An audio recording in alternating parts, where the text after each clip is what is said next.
आज की कहानी है उस काली हवेली की जहाँ एक बार जो गया वो लौट कर नहीं आया। गांव के बाहर एक पुरानी टूटी फूटी हवेली खड़ी थी जिसका नाम था काली हवेली। लोगों का मानना था कि वहाँ आत्माएं बसती हैं।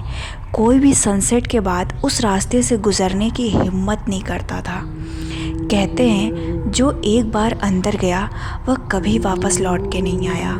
राहुल जो कि एक जिज्ञासु पत्रकार था, उसे इस कहानियों पर विश्वास नहीं था।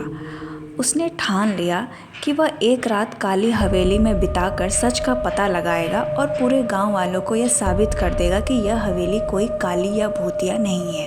अगली शाम राहुल टॉर्च, कैमरा और कुछ खाना लेकर हवेली पहुंच गया। हवेली का दरवाज़ा जैसे जंग लगा हुआ था, जैसे सालों से किसी ने उसे छुआ तक ना हो।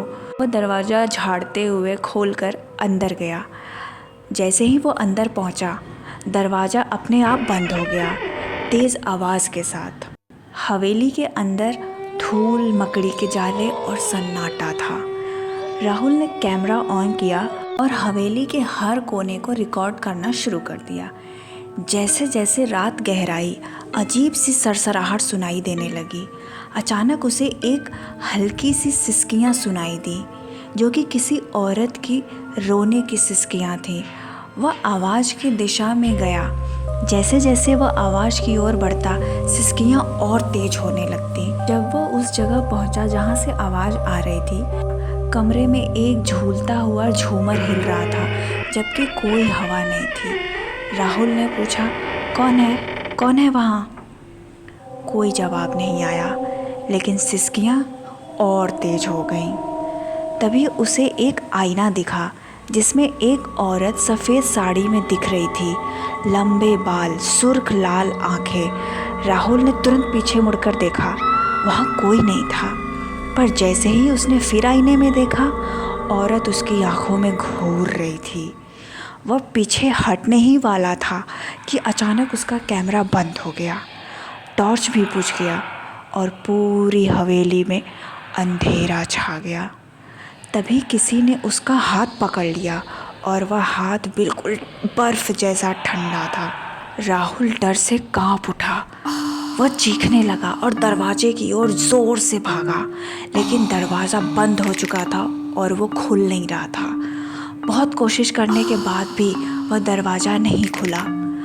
आवाज़ें तेज़ होने लगीं, किसी के रोने की, हंसने की, चिल्लाने की आवाज़ें। सब आवाज़ें एक साथ आ रही थीं।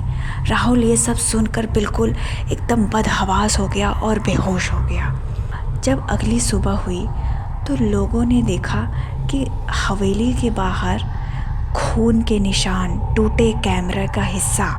ये सब देखकर गांव वालों ने अंदाज़ा लगा लिया था कि यह सब उस राहुल फोटोग्राफर का है। उन्होंने अगल बगल जाके देखा तो राहुल वहाँ नहीं था और राहुल उन्हें कभी मिला भी नहीं।